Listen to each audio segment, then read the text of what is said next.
শুনতে পাবেন স্থানীয় বাংলা সংবাদ। আসসালামু আলাইকুম। সন্ধে ৭টা, বাংলাদেশ বেতার, রাজশাহী। স্থানীয় সংবাদ পড়ছি সাজরিন খান খুশবু। মৎস্য ও প্রাণী সম্পদ মন্ত্রণালয়ের উপদেষ্টা ফরিদা আক্তার বলেছেন, সারা দেশের ৪০% মাছের চাহিদা পূরণ করে রাজশাহীর ৬০০ মৎস্য চাষী। মাছ চাষীদের যে সকল সমস্যা রয়েছে তা সমাধানের চেষ্টা করা হচ্ছে। নিরাপদ মাছের ফিড ও ওষুধ সরবরাহ করতে বাজারে নজরদারি বাড়ানো হচ্ছে।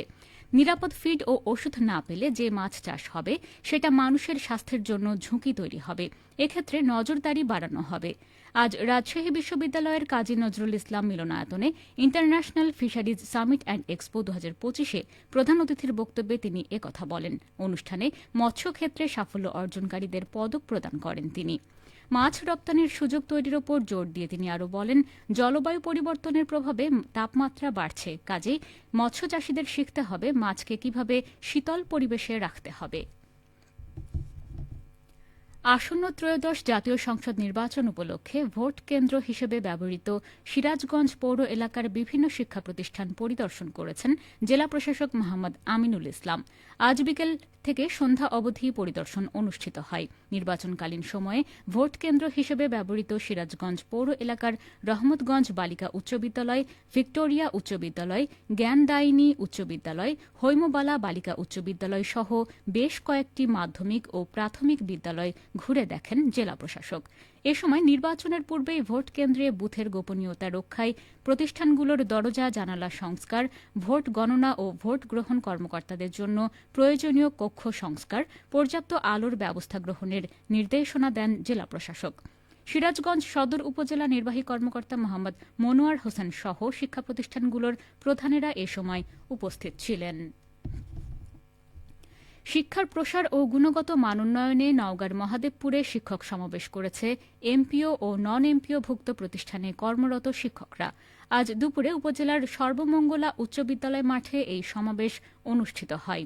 অনুষ্ঠানে প্রধান অতিথি হিসেবে বক্তব্য রাখেন সংসদ নির্বাচনে নওগাঁ ৩ আসনের বিএনপি মনোনীত প্রার্থী ফজলে হুদা বাবুল।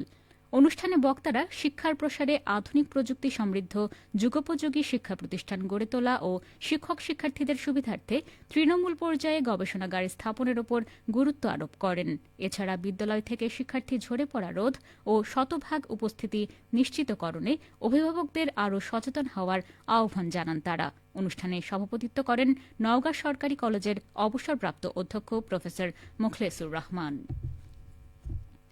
৪৭তম বিসিএস লিখিত পরীক্ষার যৌক্তিক সময় বৃদ্ধির দাবিতে রাজশাহী বিশ্ববিদ্যালয়ের শিক্ষার্থীরা আজ রেলপথ অবরোধ করে বিক্ষোভ করেছেন।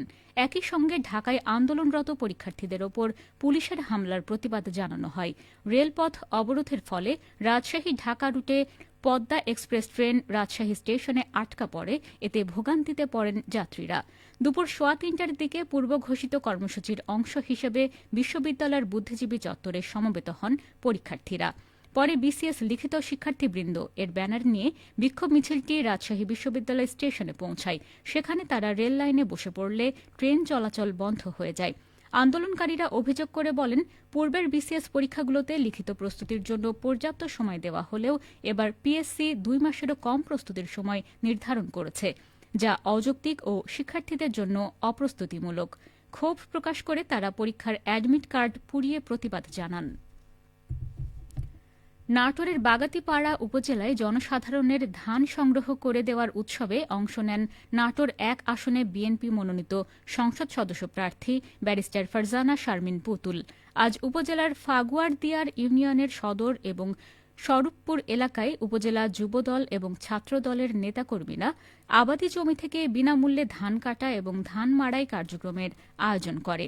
এ সময় ব্যারিস্টার ফারজানা শারমিন পুতুল বলেন, ধানের শীষ উন্নয়নের প্রতীক। আসন্ন জাতীয় নির্বাচনে এই প্রতীকে ভোট চাই।